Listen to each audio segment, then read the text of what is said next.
maybe I should listen to that motherfucker. You know, I'm going to literally go like this. Hold on now. Hold the fuck on. Yeah. I ain't that goddamn gullible. And I ain't that high. Because, you know, sometimes when you get high, like you sober now, but have you ever got so high that you just let them up? Oh, yeah, I'll go ahead and just say yes. All day, every day. But have you ever got so high that you sit there and let a motherfucker just rap on about nothing and you just know he ain't talking about nothing? But for sure. But you just like, you're going to be my entertainment till I'm ready to go. I'm going to let you talk about whatever the fuck you want to talk about, even though I know you're lying. And then they be talking, you be like, just going to say you flew on a spaceship or something. That's the same shit, because it's not like, it's the same shit when you're like out late at a bar and all your boys left and you're like, oh, I'm going to have a couple more drinks, I'm going to keep partying. And you listen to someone say some bullshit and that's like the problem. You're like, how much do I want to keep getting fucked up? Like, because this is, I'm not fucked up enough to handle this.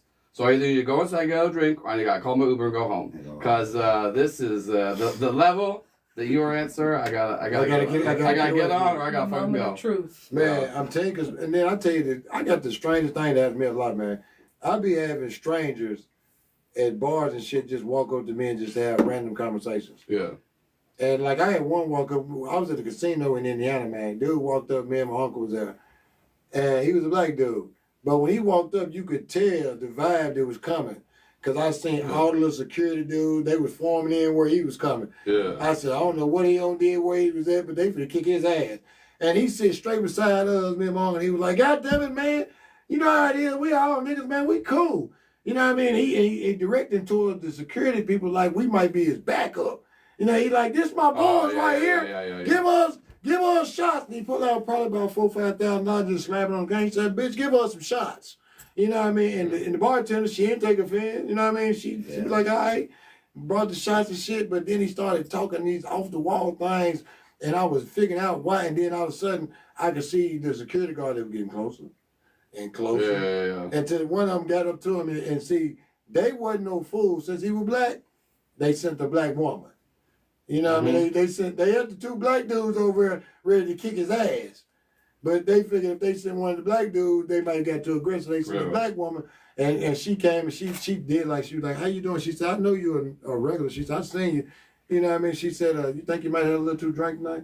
He said, no, that goddamn white boy over there tried to take my money at the goddamn table.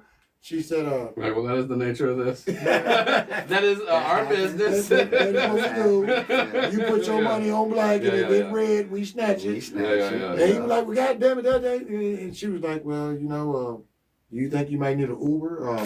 She said, we can really comp and give you a room because you've been a good customer. We'll give you a room. Yeah. So, you know what I mean? All of a sudden, he turned around and now he's going to give her the business. So when he give her the business, I'm doing my uncle like this. And I'm like, yeah, you know, let's slide away from the situation. Because when we went to sliding away from the situation, you could see that they was like, we went from trying to talk to you to now that these folks, we know these folks ain't with you. Oh, yeah, it's on. Oh, yeah. One arm on his arm, one arm on his arm. And if you buck, we going to pick your feet up with these two hands. And we going to walk your ass outside. You know what I mean? Because them casinos, they don't be playing, man. No. They don't be playing, man. They do not be bushing. Because they know that they got all that money up in there. Yeah. They got, in any kind of situation like with violence, they got to deal with a board. Yeah. And the first thing that board gonna ask him is, why wasn't your security there to stop it? Right. Because they got layers of security to make sure that they pick up on signs before a motherfucker get that aggressive to out of control. You know, I mean, I've been in Vegas and seen motherfuckers, they watch them. They literally watching them. They got the pit boss watching the flow. They got the upstairs pit boss watching the other pit boss. And then they got another motherfucker out there. Yeah, they got them out there. They got to spread it out to control the room. Yeah. Because you don't never want to stop nobody